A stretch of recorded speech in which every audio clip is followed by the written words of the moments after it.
Et en rentrant d'un village dans les montagnes de Thaïlande, en voyant ces personnes qui sont complètement inconnues, je me suis dit mais en fait il faut que tu fasses quelque chose, il faut que tu fasses mieux connaître ces communautés chrétiennes. Et du coup je me suis dit bien tiens, je vais rentrer par la terre en rencontrant les communautés chrétiennes et pourquoi pas le faire à vélo.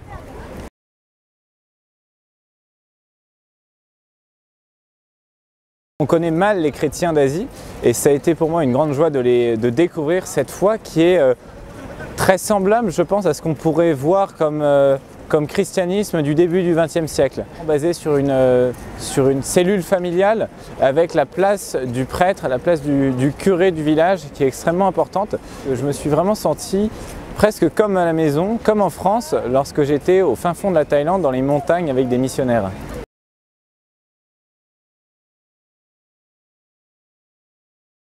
La première, ça serait avec le père Alexis à Samarcande, en Ouzbékistan, cette ville de la route de la soie qui a vu une présence chrétienne depuis extrêmement longtemps. Alors, ce qui m'a touché chez le père Alexis, c'est vraiment cet accueil, cette chaleur et cette foi extrêmement proche avec laquelle j'ai pu discuter avec lui, notamment parce que c'était au moment des rameaux.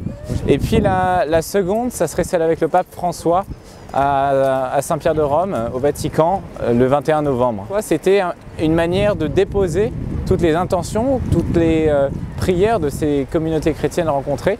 Et lui m'a vraiment dit notamment de témoigner parce que sinon je n'aurais fait que la moitié du travail. Donc je lui ai dit merci Saint-Père, bon eh bien je reviendrai, hein, merci de me dire que 18 000 km c'est que la moitié du travail.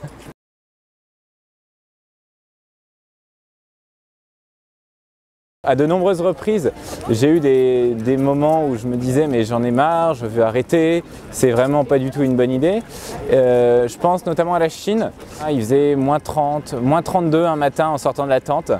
Et puis j'avais des problèmes de frein, donc frein gelé, donc pas de frein. Et puis aussi d'autres soucis parfois mécaniques. Et vraiment là, c'est des moments où on se dit mais qu'est-ce que tu fais là? Et je repensais à cet échange que j'avais pu avoir avec des chrétiens, des catholiques notamment au Tibet, en leur disant mais je vais à Paris pour rencontrer les chrétiens.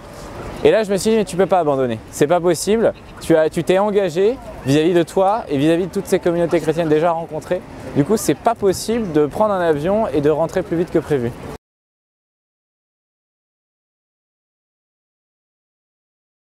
Vous valez ce que vaut votre cœur, donc qui est une citation du pape Saint Jean-Paul II, qui m'est très chère.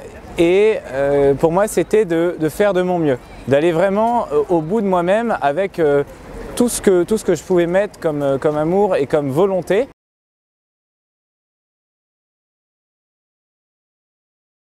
Le monde est vraiment grand et différent et qu'on est toujours l'étranger d'un autre. Voilà, ça c'est vraiment des choses dont on a du mal à se rendre compte, je pense, lorsqu'on est en Europe et qu'on voyage en avion. Et puis ensuite, ça serait de dire que la foi est complètement universelle et on a vraiment ce trésor de connaître Jésus qui est une personne qui va pouvoir nous rassembler, quelles que soient nos origines, quelles que soient vraiment nos opinions. Et notamment, je l'ai vu avec nos frères d'Orient, des communautés, donc des églises de rite byzantin catholique, des orthodoxes. Et finalement, on se rend compte qu'on a beaucoup de choses en commun.